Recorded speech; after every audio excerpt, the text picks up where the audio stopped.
Et puis, il y avait le docteur Fauci qui se contredisait constamment. À un moment donné, il a même admis plus tard qu'il avait dit aux gens qu'ils ne devraient pas se promener avec des masques. Et plus tard, il a dit que c'était parce que nous essayions de contrôler l'approvisionnement pour les professionnels de la santé. Ce n'était basé sur aucune science. Mais ensuite, il a dit à tout le monde de porter des masques à plusieurs reprises. La règle des 6 pieds semblait avoir été inventée de toutes pièces sans aucune base scientifique.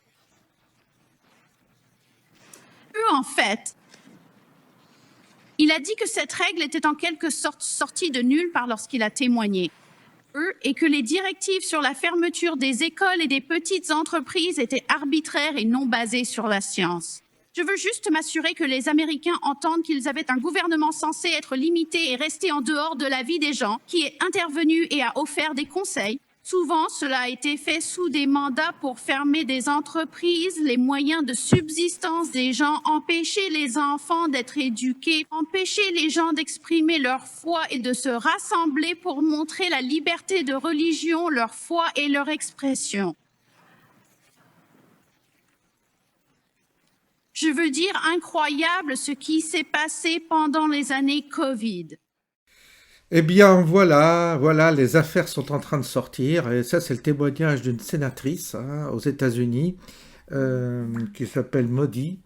et qui effectivement précise que les masques c'était du pipeau, les 6 pieds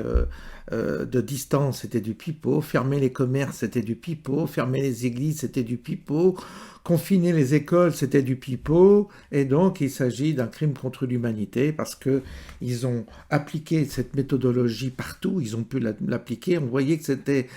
des instructions qui étaient qui venaient d'en haut parce qu'elles étaient appliquées presque dans tous les pays, dans tous les cas, dans tous les pays occidentaux, et tout ça n'avait aucune base scientifique, aucune base scientifique. Donc ces gens-là, il faut les mettre en prison, il faut les enfermer parce que le préjudice est très très grave, d'autant plus qu'ils nous ont menti en plus sur le vaccin, étant donné qu'aujourd'hui, il n'y a jamais eu autant d'effets secondaires de cette saloperie de poison qu'on a inoculé à toutes les personnes, et là ils veulent recommencer avec l'antavirus, ça recommence, et j'espère que les gens vont un jour comprendre, on espère toujours, à force de diffuser, on espère ouvrir les esprits, faire prendre conscience qu'on était l'objet d'une sacrée manipulation, une manipulation de l'état profond mondialiste, de cet état profond qui veut contrôler tous les individus de la planète à travers justement une organisation mondiale. Et là, c'est ce qu'ils veulent, imposer une organisation mondiale de contrôle sur toutes les populations de façon à ne plus pouvoir leur donner une liberté de penser et ensuite les détruire intérieurement dans leur vie, les stresser et les manipuler par la peur telle qu'ils le font aujourd'hui. C'est une entreprise mondialiste, et ils veulent créer une forme d'insécurité permanente à tout point de vue, insécurité financière, insécurité sanitaire, insécurité au niveau aussi de la sécurité physique, en créant une violence partout, en créant des situations de conflit. Tout cela fait partie d'une grosse entreprise machiavélique, diabolique, que nous subissons et que nous allons subir encore tant que nous n'arriverons pas